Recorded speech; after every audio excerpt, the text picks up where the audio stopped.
예수님께서 제자들을 보내시며 하실 말씀들이 굉장히 많으셨어요. 10장서부터 계속해서 이어지는 말씀입니다. 예수님이 우리를 보내시죠. 우리도 보내십니다. 예수님의 제자들, 예수님을 따르는 사람들을 이제 보내시는데 예수님이 당시에 제자들에게 하실 말씀이 많았던 것처럼 아마 우리에게도 하실 말씀이 많을 겁니다. 여기 제자들에게 하시는 말씀들을 통해서 우리에게 주시는 말씀이고요. 오늘 이 말씀을 통해서 어쩌면 도전 받으시고 또 주가 주시는 위로가 우리 가운데 임하기를 기도합니다. 오늘 말씀의 내용들을 들어보면요, 이 말씀을 듣고 있는 제자들의 표정이 생각이 납니다. 표정이 약간 당혹스러움이죠. 뭔가 눈이 떨리기 시작할 겁니다. 왜냐하면 예수님이 하시는 말씀이 좀 무서워요. 내가 세상에 화평을 주러 온 줄로 생각하지 말래요. 화평이 아니라 검을 주러 왔답니다. 여기까지도 조금 떨리긴 하지만 화평이 좋은데 검이라는 건 상당히 무서운 말입니다. 검을 주러 왔대요. 확실히 이 말씀은 대한민국 사람에게 주시는 말씀인 것 같아요. 우리는 펜싱도 잘하고 총도 잘 쓰고 활도 잘해서 어떻게 보면 굉장히 평화스러운 민족인 것 같지만 뭔가 기구를 가지고 싸우는 건 특출함이 있는데 예수님의 제자들이 이 말씀을 들으면서 마음이 편하진 않을 겁니다. 화평이 좋지 검이 좋지는 않아요. 게다가 우리는 검으로 싸우는 것을 본 적이 별로 없습니다. 칼 차고 다니는 사람 본 적 별로 없죠. 근데 예수님 당시에 이 사람들은 칼 차고 다니는 사람들을 봐요. 칼 차고 다니는 사람들이 자기를 지켜주는 사람들은 아니고 자기들을 힘들고 어렵게 만드는 사람들이 칼을 차고 다닙니다. 로마 사람들이 칼을 차고 다니죠. 로마의 군인들이 전체 갈릴리 골목골목마다 로마의 군인들이 있는 것은 아니에요. 하지만 중요한 길목마다 로마의 군인들이 보이고요. 또 멀지 않은 곳에 로마의 군단이 주둔하고 있다는 걸 압니다. 그러니까 검이라는 건 실제적인 두려움이에요. 그 검으로 무슨 일을 했는지 사람들이 압니다. 그 검으로 사람들을 몰아가고요. 때로는 그 검으로 사람들을 위협하는 데서 그치지 않고 정말로 상해를 입히고 죽이기도 합니다. 그러니 검이라는 게 우리가 느끼는 공포보다 이 제자들의 공포는 훨씬 더 강했을 겁니다. 이 사람들은 평화를 원하는 사람들이에요. 그 평화도 그리스도가 주시는 메시아가 가져다주는 평화를 기다리고 있었던 그 사람들에게 검의 세상이 끝나고, 물론 그 검의 세상을 끝내는 것이 그리스도의 어쩌면 더 강력한 검일 거라고 기대하는 사람들도 많았으나 결국은 그 결과로 바라는 바는 검이 없는 세상, 평화를 바라는 사람들이었습니다. 예수님을 따르는 사람들은 예수님 안에서 또 예수님을 통해서 그 평화가 올 거라고 기대하고, 물론 그 평화의 길에는 아마 그 세상의 폭력과 그 검들을 깨부수는 훨씬 더 큰 폭력 내지는 훨씬 더 큰 힘을 기대했을지는 몰라도 결과적으로 바라는 건 평화를 바라며 예수님을 따르고 있던 사람들이죠. 그런데 예수님께서 지금 하시는 말씀이 내가 화평을 주러 온 줄로 생각지 말라고, 화평이 아니라 검을 주러 왔답니다. 이 사람들이 갸우뚱하는 거죠. 갸우뚱하고 이게 뭐지? 라고 동요하기 시작합니다. 그 다음 말씀은요, 훨씬 더 눈동자를 떨리게 만드는 말이에요. 그 다음 말씀은 이렇게 합니다. 35절에 내가 온 것은 사람이 그 아비와 딸이 어미와 며느리가 시어머니와 불화하게 하려 함이니 사람의 원수가 자기 집안 식구리라. 35절 36절 말씀은 더 심각해요. 왜냐하면 뭔가 검이라는 건 저 바깥에 있습니다. 바깥에서 뭔가 이루어질 수 있고요. 그나마 그래도 뭔가 세상이 험악하고 그리고 폭력이 난무를 해도 집안에서라도 위로할 수 있어요. 집안 사람들끼리 똥을 뭉칠 수 있고 그 안에서 위안을 얻을 수 있는데, 예수님은 밖에 검만 말씀하시는 게 아니라 이제는 집 안에 이야기를 합니다. 뭔가 위협이 그리고 평화가 깨지는 그 어려움이 집안 안으로 들어오기 시작하는 거죠. 아버지와 아들이 그리고 어머니와 딸이 그리고 시어머니와 며느리가 불화하는 것, 예수님이 그 일을 하시겠대요. 내가 온 것은 사람이 그 아비와 딸이 어미와 또 며느리가 시어머니와 불화하게 하려 함이래요. 그냥 불화가 있을 거다가 아니에요. 불화가 있을 거다가 아니라 내가 그렇게 하겠답니다. 내가 이렇게 온 것은 그렇게 불화하게 하려 한다고 얘기를 하셔요. 이건 심각합니다. 그냥 불화가 있을 수는 있지만 그렇게 하려 하신다니, 누가 일부러 그 가정에 불화를 만들겠다는 사람이 있습니까? 그런데 예수님은 지금 그런 얘기를 하시는 거예요. 그러니 사람들이 눈동자가 떨리고 동요가 감지됩니다. 어떻게 받아들여야 됩니까? 예수님이 지금 무슨 뜻으로, 무슨 목적으로 이런 어마무시한 사람들의 마음을 흔들어 버리는 이 이야기를 하시는 겁니까? 오늘 이 말씀까지 보면서 다시 한번 생각해 보아야 될 것은, 신약 전체를 돌아보면 신약 전체가, 우리가 예수 믿는 사람들은 다 가정 파괴범이 돼야 되고, 예수 믿는 사람들은 다 가정을 등한시하고 가족들 그냥 책임 안 지고 이렇게 훌훌 떠나야 된다고 가르치지는 않으셔요. 불교를 보면 불교 신자들이 다 가정을 떠나는 건 아닙니다. 하지만 뭔가 승려가 되려면 출가해야 돼요. 출가해야죠. 집에서 나와야 됩니다. 집에서 나와야 도를 따라서 뭔가 그 다음 단계로 갈 수 있어요. 그래서 사실은 굉장히 이중적이죠. 집안의 화목 그런 것들을 말하지만, 뭔가를 그것들을 가르치는 훨씬 더 높은 단계, 다음 단계로 가려면 가족을 떠나야 돼요. 예수님도 지금 이런 얘기 하시는 건가 싶은 생각이 듭니다만, 신약성경 전체, 구약은 말할 것도 없이요, 신약성경 전체를 보면 가족이 서로를 돌보는 것에 대해서 분명히 강조하고 계셔요. 우리가 잘 아는 부모는 자녀를 향해서, 자녀는 부모를 향해서, 효하는 것도 마찬가지죠. 집안에서 효를 배우게 해야 돼요. 자기 식구들 책임져야 돼요. 그렇지 않은 사람들은 나쁜 사람이요, 이 사람들은 믿지 않는 불신자보다 더 나쁘다고 바울이 분명히 얘기합니다. 가족 사랑해야 되는 거죠. 어떤 사람들은 이웃을 사랑하라고 그랬지 가족 사랑하란 말 안 했으니까 내가 이웃을 사랑하기 위해서 가족을 버려도 된다라는 이상한 논리를 폈는데, 그건 제대로 된 논리는 아닙니다. 몇 번을 말씀드렸지만 우리의 가까운 가족들은 우리의 이웃이에요. 이웃 중에서도 가장 가깝고 특별한 이웃이죠. 어쩌면 가깝고 특별한 이웃을 사랑하지 못하는 사람은 조금 먼 이웃도 사랑하지 못할 겁니다. 그러니 분명히 신약성경 하나님의 말씀은 가족들 돌보라고 가르치시는 게 분명합니다. 그런데도 예수님은 그 와중에 여기 이 불화를 얘기해요. 자, 그리고 또 어떤 사람들은 예수님의 이 말씀을 오해하고 있는 것도 사실입니다. 이 말씀을 오해해서 어떻게 이 말씀을 사용하냐면은 그냥 그런 거죠. 주의 일 한다라는 이유로, 핑계로 어쩌면 시간을 거기에 다 쏟으면서 자기가 부양하고 돌봐야 되는 가족들 돌보지 않아도 되는 익스큐즈, 변명으로 이 말씀을 사용하는 사람들도 있어요. 내가 주님께서 불화를 만든다고 하지 않으셨냐, 그러니 내가 주의 일 하는데 전심을 다해야 되기 때문에 가족과의 불화 내지는 부양가족들, 내가 돌볼 사람들 돌보지 않아도 된다라고 그렇게 사용하는 사람도 있습니다. 신약성경 전체가 가족을 돌보라는 이야기를 하고 있다는 것, 또 예수님의 이 말씀을 오해하는 있는 사람이 있다는 것, 그 두 가지를 놓고 보아도 오늘 이 말씀이 그냥 단박에 해결되지는 않습니다. 왜냐하면 이 말씀은 정말로 주님이 우리에게 주시는 말씀이 분명하고요, 그리고 이 말씀은 우리를 불편하게 하는 말씀입니다. 예수님 당시에도 이 말씀은 굉장히 불편해요. 어떻게 해결을 해야 될지 어려움을 던지는 말씀입니다. 그때만 그런 건 아니에요. 지금도 마찬가지입니다. 지금도 이 말씀 앞에서 어찌해야 될지 모르는 동요가 생길 수밖에 없어요. 내 가족들을 돌보긴 돌봐야 되고 화평을 만들어야 되긴 만들어야 될 것 같은데, 그게 하나님의 뜻인 건 분명한데 예수님은 지금 이 불화를 만들기 위해서 오셨답니다. 어떻게 해야 됩니까? 떨리는 마음으로 이 말씀 앞에 서서 동요될 수밖에 없습니다. 이야기를 쭉 진행되다 보면 어쩌면 이 말씀대로 하는 사람들도 있어요. 정말로 가족을 떠나는 사람들이 있습니다. 이상한 핑계거리로 이 말씀을 그냥 갖다 대는 게 아니라 정말로 주의 일을 위해서 가족을 떠나는 사람들이 있죠. 부유한 귀족들 이야기가 있습니다. 부유한 귀족들이요, 그 집안의 유산들, 그런 것들을 다 자기가 받으려면 유산이 온다는 건 그 책임을 다해야 돼요. 근데 그 가족 안에서 책임을 다해가지고는 하나님이 자기를 부르신 그 일을, 주님이 나를 보내신 그곳에 갈 수 없어요. 그러니 모든 유산들 다 포기하고 나는 그 가족의 책임, 그 집안의 장손으로서의 책임, 그것들을 떠나 뭔가 다른 일을 하러 가는 사람들, 그런 사람들도 있었습니다. 복음 때문에 위험한 곳으로 가는 사람들이 있어요. 복음 때문에 위험한 곳으로 가는 사람들, 차마 가족들 다 데려갈 수 없죠. 조그만 꼬맹이들 데리고 위험한 사지로 들어갈 수 없습니다. 하지만 주께서 나를 그리로 보내시기에 그 엄청난 위험을 감수해야 되는 그곳에 가기 위해서 어쩔 수 없이 가족과 이별하고 가족을 떠나보내야 되는 사람들이 있습니다. 이건 훨씬 더 뭐라 그래야 되나요? 일부러 핑계대는 건 아니에요.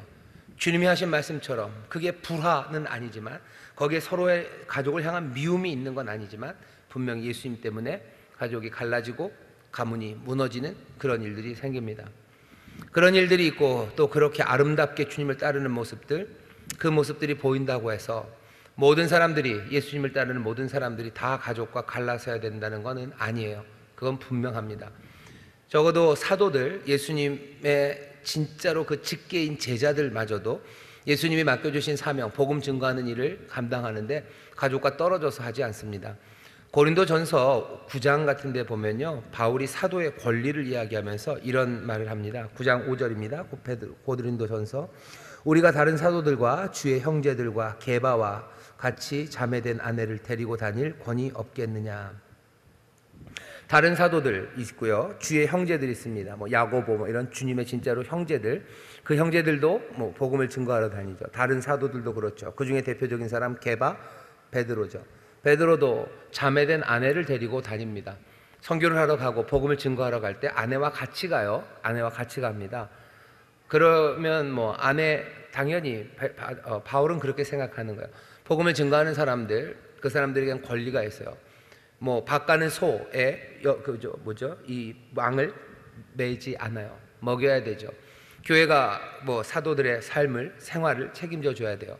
그럼 사도만 오면 좋은데 아내가 같이 왔습니다. 그럼 아내는 띱니까?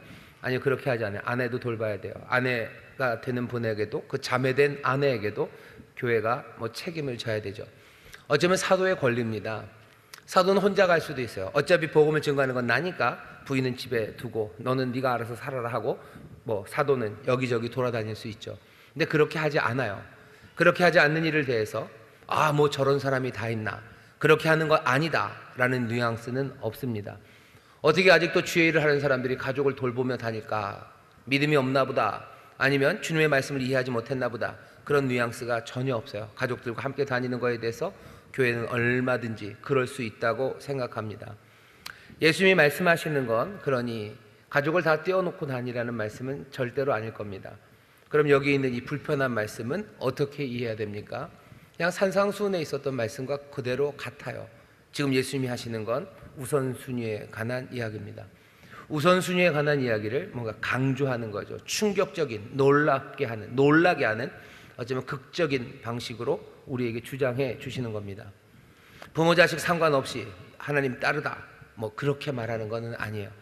부모 자식 다 버리고 나를 따라야 된다, 그렇게 얘기하시는 건 아니에요. 하지만 뉘앙스는 거기에 비슷하게 아주 강조하면서 그 얘기를 하시는 겁니다. 예수님이 우선순위를 큰 소리로 말씀하시는 거예요. 예수님이 강조하기 위해서, 그 말씀을 강조하기 위한 방법이 뭐밖에 없겠어요? 과장이에요. 과장, 아주 극단적인 표현. 그것이 예수님이 전하시는 메시지의 볼륨을 높이는 겁니다. 우리가 전하려는 메시지의 볼륨을 크게 하기 위해서요, 꼭 이렇게 극단적인 방법을 쓸 필요가 없어요. 우리는 훨씬 더 많은 것들이 있죠. 하는 방법이 뭔가 갑자기 그 BGM 음악이 쫙 깔리면 뭔가 중요한 이야기를 하나 보다, 아니면 말하는 사람을 막 클로즈업으로 확 잡는 거예요. 땡겨서 확 잡으면 뭐가 중요한 게 나오나 보다. 아니면 표정 연기죠. 갑자기 말을 하는 사람이 인상이 확 바뀌면 뭔가 중요한 말이 오나 보다. 아니면 말하는 일에 반응이에요. 사람들에게 카메라가 그렇게 움직이는데 그 말을 듣는 사람들 표정이 뜨악하든지 뭔가 아주 감동적인 표정을 잡아주면 지금 전해지는 말이 뭔가 중요한 말이 전해지는구나. 여러 가지 방법을 쓸 수 있어요. 하지만 여기 이렇게 글로 아니면 사람들 앞에 말만 남는 그 상황에서 예수님이 이것들을 강조하고 큰 소리로 하고 있다는 걸 표현할 수 있는 방법은 그냥 수사적인 과장뿐입니다. 수사적인 과장을 하시는 거예요. 강조하고 싶은 거예요. 크게 말하고 싶은 거예요. 뭘? 지금 이 상황에서 예수님을 따르는 데 있어 정말로 예수님을 향한 충성, 가장 우선에 둔 충성, 그것이 중요하다는 이야기를 예수님이 전하기 위해서 어쩌면 여기 무리한, 어쩌면 신학 전체와 어쩌면 사람들이 살아갔던 삶을 흔들어 놓는 그런 이야기를 주시는 겁니다. 꼭 부모와 자녀가 싸워야 되는 건 아니에요. 하지만 강조하는 건 크게 강조합니다. 충성, 예수님에 대한 충성, 그것이 1번이어야 돼요. 제자들에게 하시는 말씀입니다. 오늘 낮의 설교도 마찬가지, 나를 인하여 산다라고 되어 있어요. 나를 인하여 산다, 나를 인하여 살아요. 나 때문에 살아요. 예수님이 이유예요. 삶의 이유가 돼요. 삶의 목적이 돼요. 삶의 모든 근거가 돼요. 예수님 말고는 아무것도 없어요. 예수님이 1번, 내 모든 충성은 예수님, 즉 나를 향해야 된다고 예수님이 지금 주장하시는 겁니다. 이 주장은 굉장히 백타적인 주장입니다. 예수님의 주장은 어떻게 보면 굉장히 극단적인 주장이에요. 근데 예수님이 정말로 그 주장을 하시는 겁니까? 하는 겁니다. 여기 이 과장이라는 수사를 통해서 분명하게 말씀하셔요. 꼭 가족과 불화해야 되는 건 아니에요. 하지만 정말로 필요한 건 뭡니까? 내게 충성을 다하는 거예요. 내게 충성, 우선순위 1번이 예수님 당신이기를 원하시는 겁니다. 이 일은 쉬운 일 아닙니다. 가깝게 예수님을 따랐던 사람들도 이 일에 실패해요. 베드로가 실패한 건 가족을 버리지 않아서 실패한 게 아닙니다. 베드로가 실패한 건 뭐예요? 예수님을 부인하는 거죠. 예수님을 부인하는 겁니다. 내 안전이 먼저예요. 어쩌면 내 보신이 먼저예요. 그러니 예수님 말고 내 안전과 내 보신을 위해서 예수님 버리고 떠나가는 겁니다. 가룟 유다도 마찬가지. 가룟 유다가 예수님 따르기 위해서 가족을 버렸는지 안 버렸는지 모르겠습니다. 하지만 가룟 유다가 실패한 건 예수님에 대한 충성이에요. 예수님에 대한 충성, 그것에 실패하고 가룟 유다는 배신합니다. 가룟 유다만 그런 건 아니죠. 예수님을 따랐던 많은 제자들, 예수님을 다 버리고 도망갑니다. 이 제자들이 실패한 건 가족을 버리고 가족을 불화시키는 데서 실패한 게 아니에요. 예수님 버리고 도망간 거. 예수님이 내 모든 것의 1순위, 내 충성의 대상이 아니었기 때문입니다. 사람들이 그래요. 그러니 어렵습니다. 예수님이 요구하는 바는 지금 굉장히 어려운 걸 요구하시기에 과장하며 말씀하시는 겁니다. 어렵다. 그러니 예수님이 여기서 물러나십니까? 아니요. 예수님은 어렵다고 해서 물러나지 않아요. 내랑 가까운 이 제자들도 실패하는데 이 턱을 낮춰야 되겠다. 그래, 내가 꼭 1번일 필요는 없고 한 3번 정도면 괜찮겠네. 3번도 괜찮다. 그렇게 하지 않으셔요. 아니 그냥 상위 10% 안에 두었으면 좋겠다. 그래서 1등급이면 되겠지라고 하지 않으셔요. 예수님은 절대적으로 당신을 우선순위 1번, 예수님에 대한 충성, 그것을 요구하십니다. 모든 것이 다 그렇게 되기를 원하셔요. 절대적으로 요구하시는 바입니다. 오늘 우리를 동요하게 하시며 우리에게 전하시는 분명하고 큰 메시지예요. 예수님에 대한 충성, 그것이 우선순위 넘버 1이 되기를 바라는 겁니다. 왜 그러시나요? 예수님이 악의로 그러실 리가 없습니다. 예수님이 우리의 삶의 넘버 1이 돼야 그것이 우리에게 정말로 복된 것이고 그것이 아버지 하나님이 우리에게 주시려는 생명을 우리가 누리는 유일한 길이기 때문에 그렇습니다. 예수님이 1번이 되지 않으면 그때부터 우리의 삶은 방황하기 시작하는 거예요. 그냥 예수님만 남아야 돼요. 나머지 것들이 뭐라도 끼어들기 시작하면 그때부터 삶은 정신없이 흩어지기 시작하는 겁니다. 지난번에도 말씀드렸지만 흩어지기 시작하면 그때부터 염려예요. 마음이 흩어지죠. 염려할 것 많고 그로부터 몽골 근심이 솟아오르기 시작하는 겁니다. 생각할수록 근심 많아지고 염려 많아지고 생각할수록 절망과 그리고 악한 것으로 우리는 끌려가게 됩니다. 아무것도 남지 않아야 돼요. 오직 예수 그리스도 그분만 우리의 모든 충성의 대상 우선순위가 될 때 그때 나머지 것들은 제자리를 찾아가기 시작합니다. 제자리를 찾아가니 그때부터 염려할 필요가 없어요. 생각이 마음대로 튀지 않습니다. 모든 생각은 그리스도에게 복종되고 그리스도의 통치 아래 하나하나 놓여지기 시작해요. 삶은 가지런해지고 우리는 단정하게 살아갈 수 있습니다. 삶이 복잡해지지 않아요. 단순해지고요. 그 단순함 가운데서 우리는 흔들리지 않으므로 앞날의 소망을 바라볼 수 있어요. 꿈들은 다양하고 그리고 또 찬란한 꿈들을 꾸게 됐겠지만 그 꿈들이 우리를 그 현란함 가운데 방황하지 않게 합니다. 예수 안에서 꾸는 꿈들은요 우리를 방황하지 않게 해요. 하지만 예수 없이 꾸는 꿈들은요 우리를 방황하게 합니다. 온갖 꿈들을 꾸죠. 온갖 환상들을 보고 온갖 것에 마음을 다 빼앗기기 시작해요. 예수님이 당신에게만 오로지 넘버 1의 충성을 우선순위를 거기다 두라고 하시는 말씀은 그것이 우리의 삶의 정말로 복된 길이기 때문입니다. 두 번째, 왜 예수님이 그렇게 말씀하실 수 있습니까? 예수님에겐 또 우리가 모든 것이기 때문에 그래요. 우리가 예수님의 모든 것입니다. 예수님이 이 땅에 오셔서 하신 일이 굉장히 단순합니다. 낯설교에서도 말씀드렸지만 하늘로부터 온 이는 인자가 말씀이 육신이 되어 살이 되어서 이 땅에 오셨어요. 이 땅에 오신 때 자기의 뜻이 아니라 아버지의 뜻을 이루러 오십니다. 아버지의 뜻은 한 번도 흔들림이 없어요.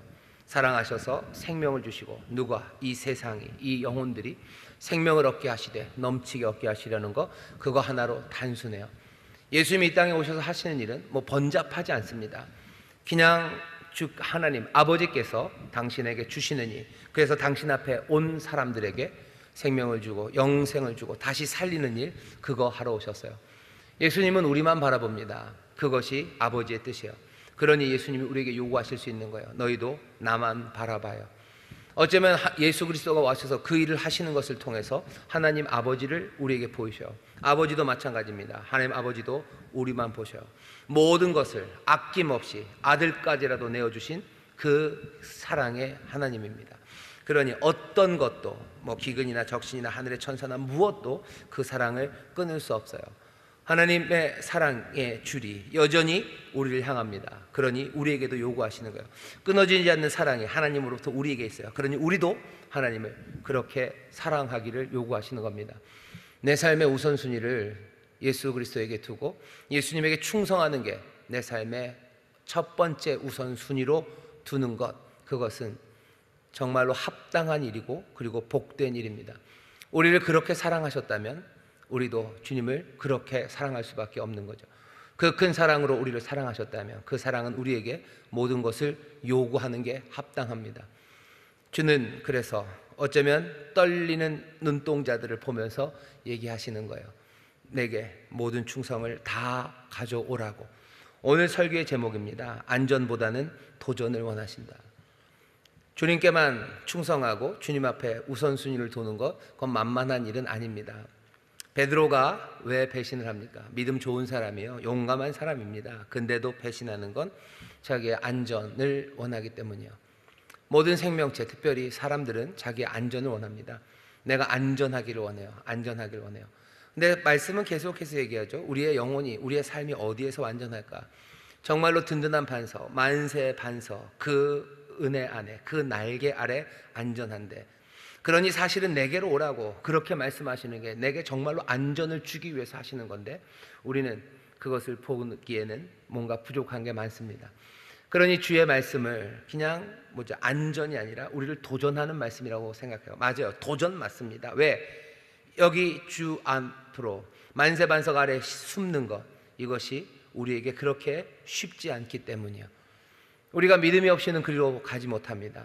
우리가 하나님의 은혜 안에서 주께 믿음을 두지 않으면 이 도전을 받아들이기 어려워요. 왜? 우리는 도전보다는 안전을 원하기 때문이에요. 참된 안전이 거기 있으니 그리로 오라는 도전인데, 우리는 사실 그 도전을 우리를 위험에 빠뜨리는 것으로 생각하기 때문입니다.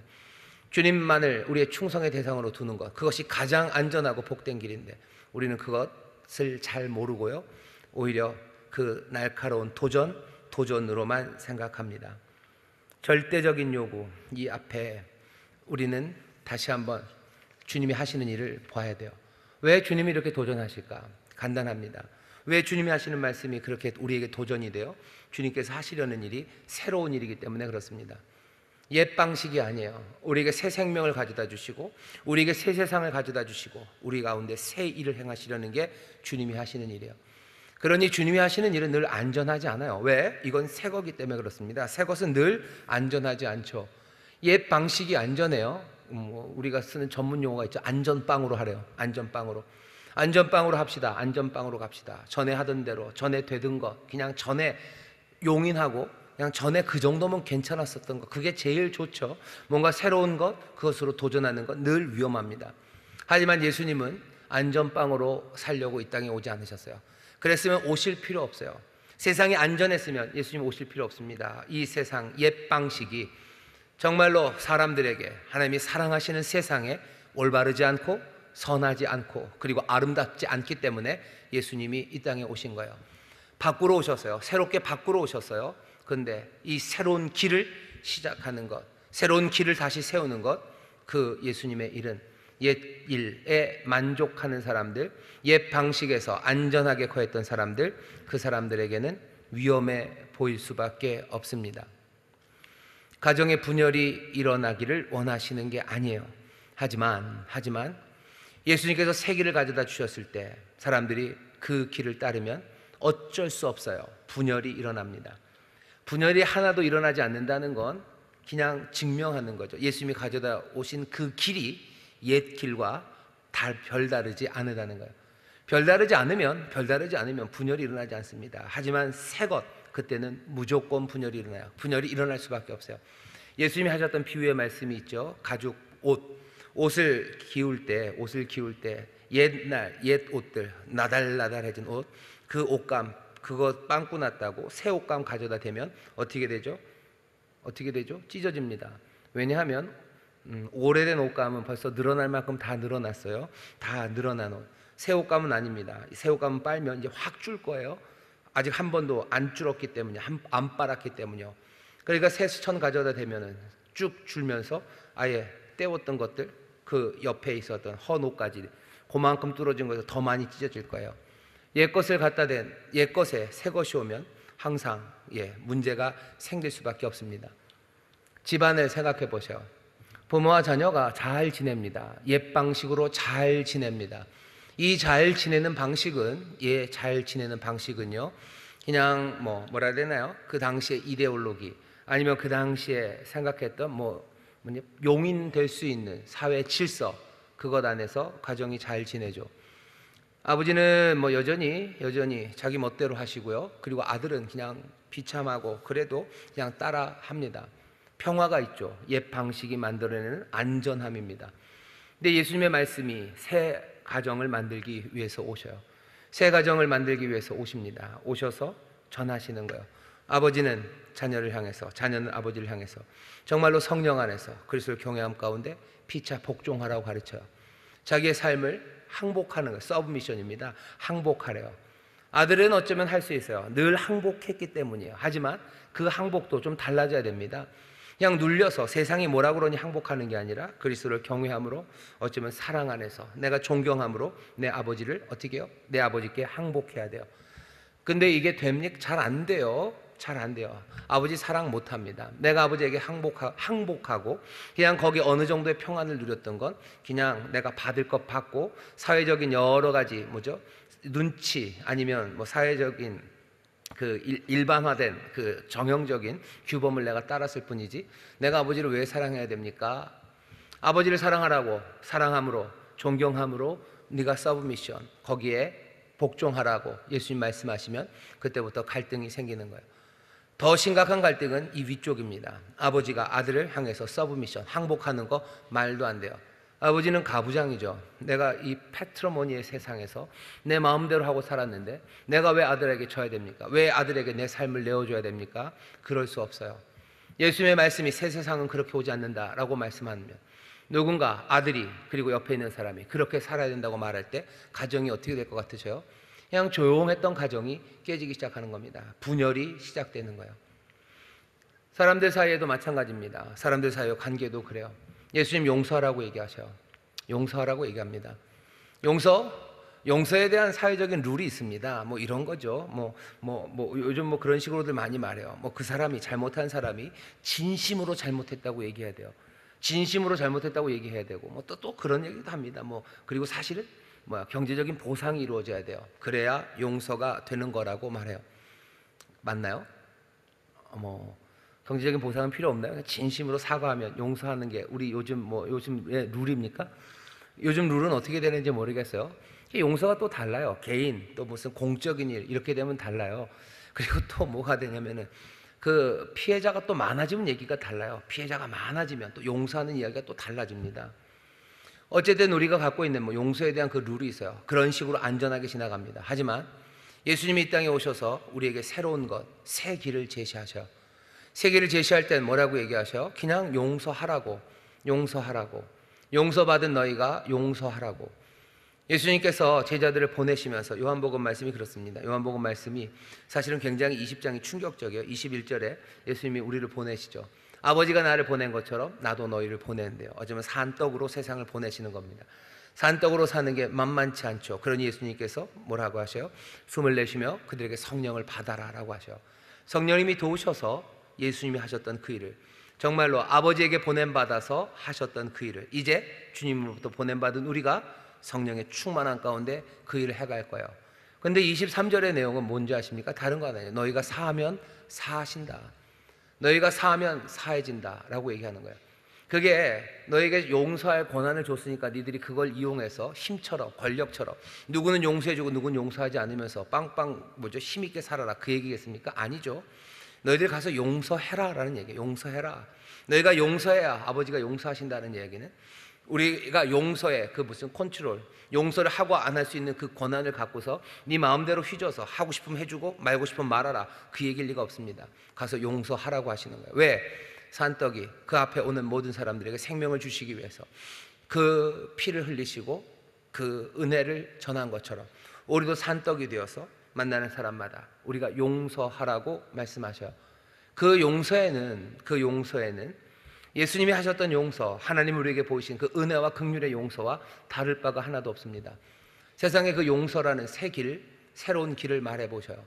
난리 납니다. 옛날에 한참 세월호 때문에 큰일 났을 때 우리 목사님, 원로 목사님이 여러분들 기억하실까 모르겠는데 신문에 광고 하나를 냈어요. 한 몇 달쯤 지나서 이제는 용서하고 앞으로 가야 합니다 라고 광고를 냈어요. 난리가 났어요. 사람들이 이런 얘기가 있냐고. 무슨 피해자가 용서하고 싶을 때까지는 용서하는 게 아니래요. 그게 세상 룰이라면 룰 좋습니다. 하지만 예수님이 가져다 주시는 새로운 길은 그 길은 아니에요.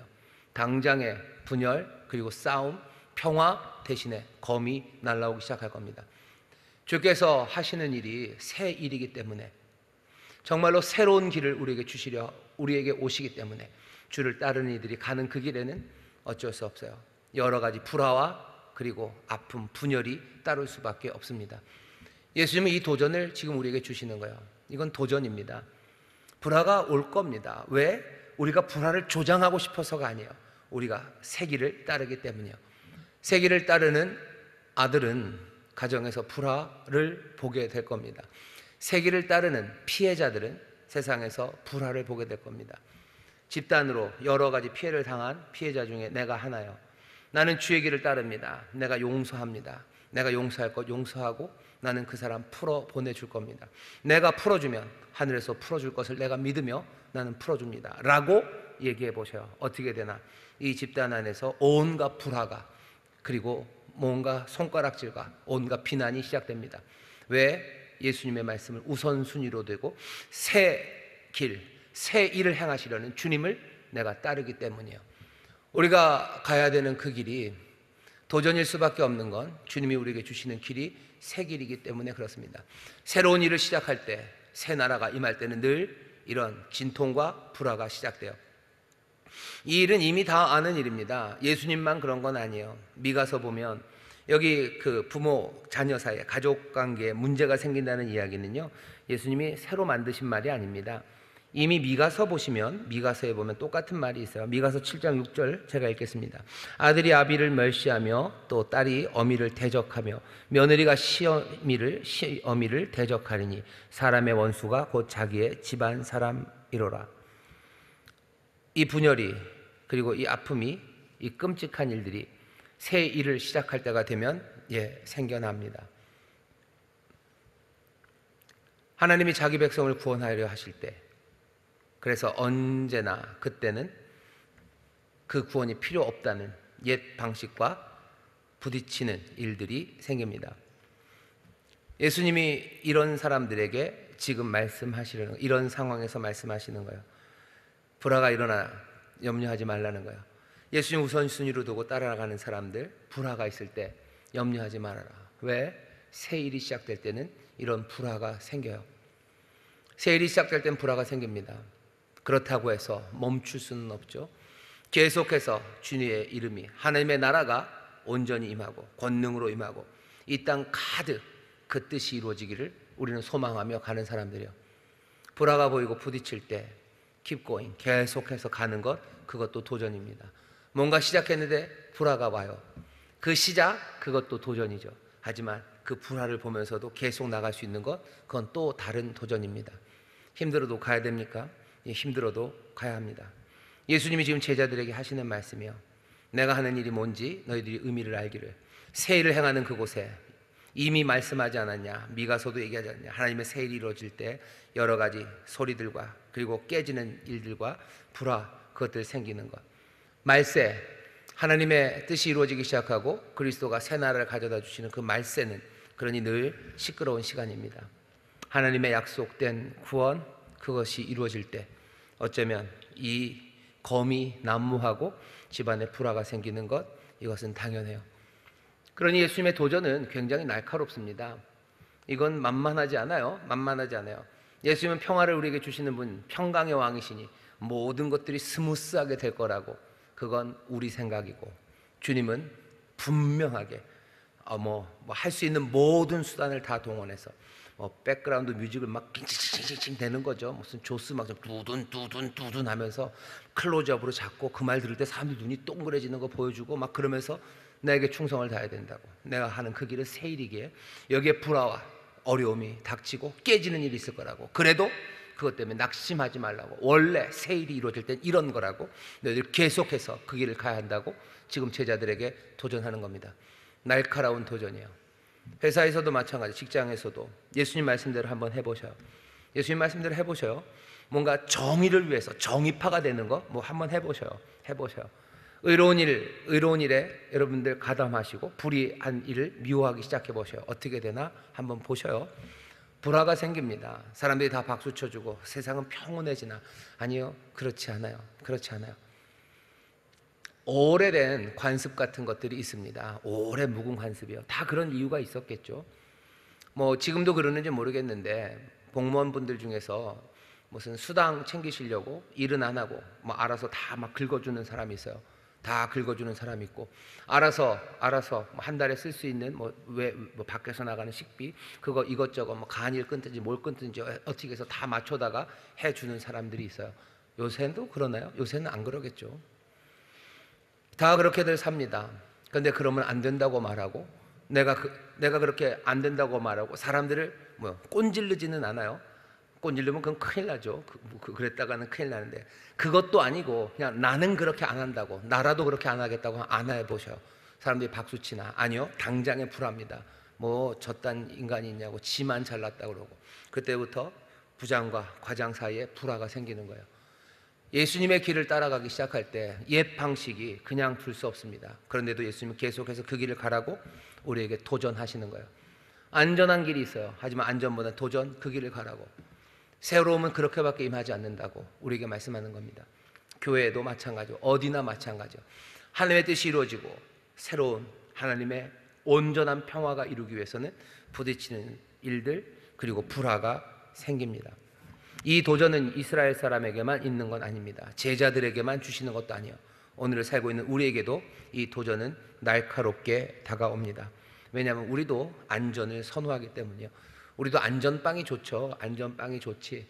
뭔가 새로운 것, 주님 때문에 주님이 인도하시는 그 길을 정말로 온전하고 참되게 따라가는 것, 그것이 우리의 삶에 정말로 날카로운 도전이 되면 우리도 베드로처럼 아니면 그 제자들처럼 주님을 떠납니다.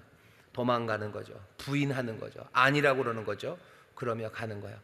어쩌면 지금은 더 심해요. 예수님 당시만 해도 그래도 뭔가 그랬겠지만 지금은 예수님 따르기가 더 어렵습니다. 예수님의 도전은 우리에게 더 날카롭게 다가와요. 왠지 아십니까?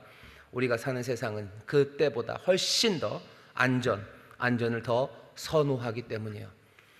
옛날보다 우리는 훨씬 더 고통에 약합니다. 아프고 힘든 거 견디지를 못해요. 그냥 뭘로 알아요? 진통제 사용량을 보면 알아요. 그냥 최근 몇십 년 안에도 진통제 사용량이 얼마나 많이 늘었는지 모릅니다. 이거 무슨 국민건강보험공단에 가서 그걸 띄워봐도 나오겠지만 그거 안 띄워봐도 알아요. 그냥 우리의 기억을 조금 돌아보면 압니다. 그냥 한 10년, 20년 전에 여러분들 치과 갔을 때 생각해 보세요. 그땐 진짜 아팠어요. 근데 요새는 잘 안 아픕니다. 옛날에 어렸을 때 스케일링 하러 가면요, 정말로 순교의 각오를 하고 가는 것 같아요. 그냥 이런 갈코리 같은 걸로 다 해서 팍 이러다 이빨이 빠질 것 같고, 그냥 하고 나면 입에서 피가 제가 관리를 잘 안 해서 그런 건가요? 아마 그럴 겁니다. 꽉꽉 그러고요, 막 긁어내고 이러다 이빨 빠지지 싶을 만큼 하고, 얼마나 아팠는지 몰라요. 그래도 그냥 하고 나면 그냥 온몸에 힘이 쭉 빠지지만 그렇게 했었어요. 요새는 그렇게 안 합니다. 그렇게 했다간 치과 문 닫아요. 치과 문 닫습니다. 계속해서 물어보는 게 뭐예요? 불편하면 말씀하시라고. 불편하면 말해야 되는 거 아니에요. 정말로 불편한데 꼭 뭘 말을 해야 됩니까? 불편한 걸 못 참기 때문이야. 불편하고 아픈 거 그거 견딜 수 없기 때문에. 진통제 사용량 늘고 모든 게 다 그렇습니다. 세상은 진통제의 세상 그리고 마취제의 세상이 되어버렸어요. 사람들은 우리를 마취합니다. 아프지 않게 만드는 거예요. 우리는 거기에 너무 익숙해요. 그러니 예수님 믿으면서 아파지는 거 예전에 2000년 전 제자들보다 우리는 훨씬 더 거기에 민감해요. 그러니 오늘 예수님이 제자들에게 했던 도전은 우리에게 더 무겁게 다가오는 겁니다. 더 무겁고 더 감당할 수 없는 거예요. 불편한 거 참지 못해요. 아픈 걸 참지 못해요. 전에는 뭐라고 가르쳤어요? 아이들에게 뭔가 불편하고 힘들어도 그 길 가야 된다고 얘기해요. 하지만 이제는 부모님들도 이 마취제 세상에서 내 자녀들이 아픈 건 못 봐요. 내 자녀를 절대로 아프면 안 됩니다. 편한 길 가라고요. 편한 길 가야 되고 편하게 가야 돼요. 뭐 이러면 너무 이상하게 갑자기 꼰대가 되는 거고 라떼가 되나요? 어디 가는데 왜 버스에서 서서 가면 안 됩니까? 근데 서서 가면 또 안 된대요. 서서 가면 안 된대요. 다 앉아서 가야 돼요. 먼 길 꼭 차 타고 가야 됩니까? 1시간쯤 걸어간다고 어디 뭐 됩니까? 1시간 걸어가는 건 상상을 못해요. 왜 그런 거죠? 예전보다 더 밥 잘 먹고 더 좋은 신발 신고 다니는데 왜 1시간 못 걸어갑니까? 아픈 거, 힘든 거 그것에 대해서 면역이 낮아졌을 뿐만 아니라 전체가 다 그러가니 나도 그래야 된다고 생각하는 거예요. 나도 그래야 되는 거예요. 이게 뭐라 그래야 되나? 뭐 그냥 남들 같아야 돼요. 남들도 점점 그렇게 가는 겁니다. 왜 나만 아파야 돼? 남들도 안 아픈 남들만큼 나도 안 아파야 돼요. 그리고 또 더 안 아파야 돼요. 계속해서 그렇게 점점 더 안전을 선호하는 우리의 세상에 주님의 도전은 더 날카롭게 들려지는 거예요. 그러니 예수님 말씀하시는 거죠. 내가 다시 올 때 이 땅에서 믿음을 볼까 싶으신 거예요. 믿음을 볼까? 이 도전을 받아들이는 사람들, 이 사람들 볼까? 이 불편함과 이 아픔을 감내하며 나가는 사람들, 이 사람들을 볼까? 오늘 예수님이 하시는 이 말씀이 우리에게 이렇게 날카롭게 들려옵니다. 바라시는 바는 분명해요. 오늘 이곳에 나오신 분들 중에서 내가 주님 말씀대로 살겠다 하시는 분들은 이 도전을 받으시면 돼요. 이 도전을 받으시는 분들에게 주께서 그냥 두지는 않으십니다. 오늘 이 날카로운 도전이 우선순위에 대한 싸운다. 그 다음에는 우선순위 이야기가 그 뒤에 있었죠. 제가 읽겠습니다. 아비나 어미를 나보다 더 사랑하는 자는 내게 합당치 아니하고 아들이나 딸을 나보다 더 사랑하는 자도 내게 합당치 아니하고 또 자기 십자가를 지고 나를 쫓지 않는 자도 내게 합당치 아니하리라. 자기 목숨을 얻는 자는 잃을 것이요 나를 위하여 자기 목숨을 잃는 자는 얻으리라. 주님이 우선순위로 살아가면 돼요. 그렇게 날카로운 도전을 주십니다. 그리고 앞뒤에 위아래 이 날카로운 도전을 감싸시는 것 같아요. 이렇게 감싸십니다. 32절입니다. 누구든지 사람 앞에서 나를 시인하면 나도 하늘에 계신 내 아버지 앞에서 저를 시인할 것이요 누구든지 사람 앞에서 나를 부인하면 나도 하늘에 계신 내 아버지 앞에서 저를 부인하리라. 우리에게 들려주고 싶으신 말씀은 32절이죠. 누구든지 사람 앞에서 나를 시인하면 나도 하늘에 계신 내 아버지 앞에서 저를 시인할 것이요. 시인한다는 얘기는요, 시인한다는 얘기는 이건 같은 것을 말하는 거예요. 시인한다라고 된 헬라어가 호모입니다. 호모 레게오예요. 말하다, 로게오, 말하는데 호모, 같이 말해요. 사람들 앞에서 나랑 같이 말하는 사람들, 그 사람들 내가 내 하나님 앞에서도 내가 같이 말할 거래요. 사람들 앞에서 당연히 부인하면 부인합니다. 예수님이 하고 싶은 말씀이에요. 예수님처럼 말하고 예수님의 말을 같이 하는 사람, 그 사람, 내 말에 동의하는 사람, 내가 아버지 앞에서도 너희의 말에 내가 동의하겠다. 무슨 얘기예요? 놀라운 약속을 우리에게 주십니다. 이 도전을 받아들이는 사람들, 예수님과 같이 말하는 사람들, 사람들 앞에서 예수님과 호모로게오 같이 말하는 그 사람들은 하나님 앞에서 말할 거래요. 뒤에 따뜻한 약속으로 또 감싸주십니다. 놀라운 약속, 따뜻한 약속은 뒤에 있어요. 뒤에 40절부터입니다. 너희를 영접하는 자는 나를 영접하는 것이요 나를 영접하는 자는 나 보내신 이를 영접하는 것이니라. 뭐 이렇게 기차 같은 논리죠. 너희를 영접하는 사람들은 나를 영접하는 거, 나를 영접하는 건 하나님 아버지를 영접하는 거예요. 그러니 너희를 영접하는 건 하나님을 영접하는 거다라고 하시며 따뜻한 약속을 주시는 겁니다. 선지자의 이름으로 선지자를 영접하는 자는 선지자의 상을 받을 것이요 의인의 이름으로 의인을 영접하는 자는 의인의 상을 받을 것이요 또 누구든지 제자의 이름으로 이 소자 중 하나에게 냉수 한 그릇이라도 주는 자는 내가 진실로 너희에게 이르노니 그 사람이 결단코 상을 잃지 아니하리라 하시니라. 여기 따뜻한 약속을 주셔요. 뭐라고 주셔요? 너희를 영접하는 자, 너에게 냉수 한 그릇 주는 사람 상을 받을 거래요. 이 얘기는 밖에 있는 사람에게 하는 이야기가 아니에요. 어떤 사람들은 이 말씀을 밖에 있는 사람에게 협박하든지 아니면 밖에 있는 사람들에게 뭔가를 구걸하기 위해서 하는 사람들이 있어요. 봐라, 우리를 영접하면 하나님 영접하는 거야. 우리에게 냉수 한 그릇 주면 상이 있을 거야 라고 누구에게? 바깥 사람에게. 그러니 어떡하라고? 나한테 잘하라고. 그러니 어떡하라고? 우리에게 뭘 좀 주라고. 이 말씀을 협박용 내지는 구걸용으로 사용하는 사람이 있습니다. 하지만 예수님이 이 말씀을 협박할 수 있는 도구로 아니면 구걸의 도구로 제자들에게 주신 게 아니에요. 이 말씀이 제자들에게 지금 주시는 말씀입니다. 길 떠나는 사람들에게 주시는 거예요. 그럼 어떻게 하라는 거죠? 제자들, 너희들 어떻게 해요? 너희들 영접하고 너희들 중에 작은 사람에게 냉수 대접하고 그렇게 걸어가는 것, 그렇게 살아가면 이게 모든 것이 하나님께 그리고 나에게 그리고 하나님께 하는 거랍니다. 예수, 우리 사랑하는 주님 앞에 여러분들 드리고 싶은 것들이 많을 거예요. 어떻게 하시면 돼요? 함께 길 떠나는 제자들이 있습니다. 그 사람들 영접하고 그 사람들 중에 가장 작은 사람에게 냉수를 주셔요. 그것은 주님께 하는 일입니다. 그리고 그것은 하나님께 하는 일입니다. 남들에게 협박하고 남들에게 구걸하기 위해서 이 말씀 사용하는 거 아니에요.